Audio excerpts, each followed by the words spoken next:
জানো দাসী, কালকে রাতে মন্ত্রীমশাইয়ের অর্ধেক গোপ কেটে ফেলেছি। কি এখন মন্ত্রীমশাইকে গোফ ছাড়া কেমন দেখতে লাগবে? রাজকুমারী, ওনার নিজের গোফ নিজের স্ত্রীর থেকেও বেশি প্রিয়। হ্যাঁ, সারাক্ষণ ঘুমিয়ে থাকার মূল্য তো তাকে দিতে হবে, তাই না?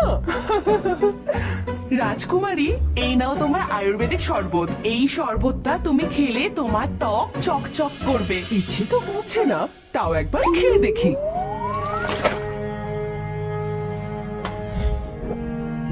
তো কি বাজে খেতে এটা! এটা খেয়ে তো মুখের স্বাদটাই নষ্ট হয়ে গেল। আমি এটা খেতে পারবো না। আর এটা একদমই নয় যে আমাদের ত্বক বেশাদ জিনিস খেলে চকচক করবে। তুমি বরঞ্চ সুস্বাদু খাবার বানাও, যেটা খেলে মন ভালো হয়ে যাবে। ঠিক আছে রাজকুমারী। যাও গিয়ে অন্য কিছু নিয়ে এসো।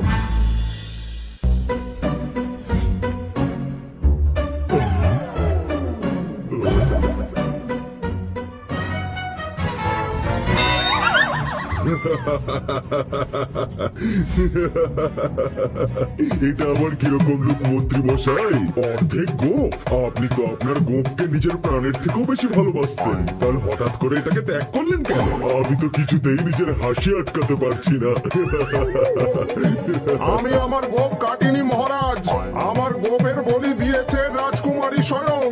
এই রূপ রাজকুমারী ঘুমোতে ঘুমোতে প্রদান করেছেন মহারাজ। তাহলে তো আমিও কিছু করতে পারবো না মন্ত্রী মশাই। ওর দুষ্টুমির ব্যাপারে তো পুরো রাজমহলের সকলেই জানেন। আমার কন্যা ভীষণই দুষ্টু।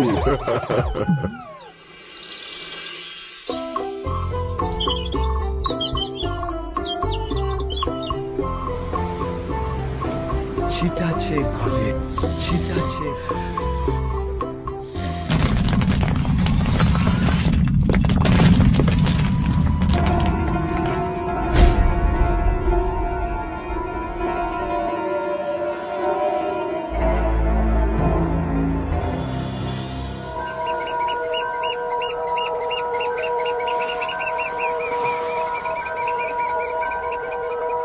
মহারাজের জয় হোক। মহারাজ, অদ্ভুত দৃশ্য চলছে। কি বলতে চাইছো? সরাসরি বলো। মহলটা সমুদ্রের মাঝখানে আছে। মনে হচ্ছে তোমাদের মাথা খারাপ হয়ে গেছে। চলো, এটা কি করে হলো? রাজমহল সমুদ্রের মাঝে? এটা আমার কিরকম মায়া! এরকম বিচিত্র অদ্ভুত দৃশ্য প্রথমবার জীবনে দেখছি আমি। কি করে হলো এটা? বাবা, বাবা, এসব কি হচ্ছে? রাজমহল সমুদ্রের মাঝখানে কি করে এলো? হ্যাঁ কন্যা, আমিও সেটাই ভাবছি। এটা কি করে হলো? কোনো মায়াবী শক্তির জন্যই কি এটা হয়েছে, নাকি স্বপ্ন দেখছি?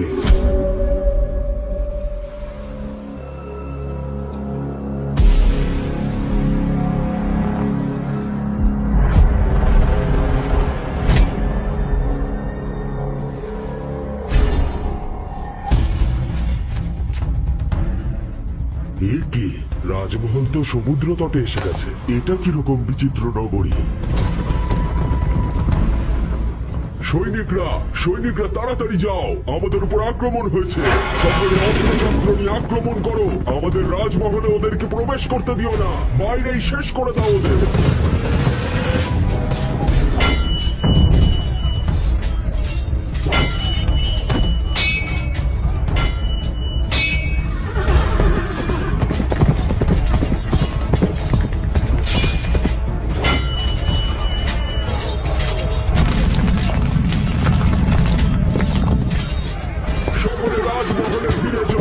তবে একজন রাক্ষস যেন রাজমহলে প্রবেশ করতে না পারে। তাড়াতাড়ি চলো, রাজমহল আবার সমুদ্রে ফিরে যাচ্ছে।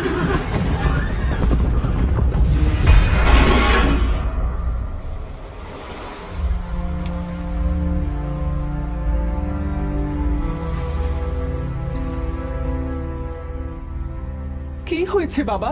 ভাবছি ভীষণই বিচিত্র অদ্ভুত ঘটনা এটা। কখনো ভাবছি আমি স্বপ্ন দেখছি না তো, অদ্ভুত সব জিনিস হচ্ছে। মাঝে মাঝে আমারও সেটাই মনে হয় বাবা। এর পিছনে অবশ্যই কোনো রহস্য আছে। আজ পর্যন্ত এরকম কেউ শোনেনি। কোনো কারণ ছাড়া কোনো কিছুই হয় না বন্যা। এই রহস্যের সমাধান করতে হবে। জানি না এর পরবর্তী গন্তব্য কোথায় হতে চলেছে। সতর্ক থাকতে হবে।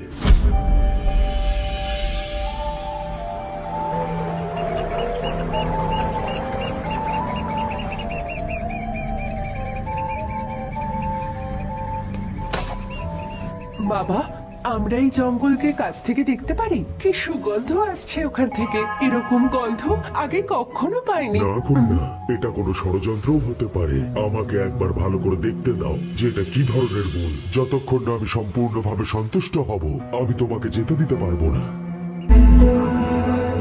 প্রণাম মহর্ষি। কেমন আছো সমর প্রতাপ? আপনি আমার নাম কিভাবে জানলেন? এর আগে তো কোনোদিনও আপনার সঙ্গে সাক্ষাৎ হয়নি মহর্ষি। কেন এসেছো সেই ব্যাপারেও আমি জানি। আমি আমার নগরীর থেকে পুরো মহল সমেত সমুদ্রের চারিদিকে ঘুরে বেড়াচ্ছি।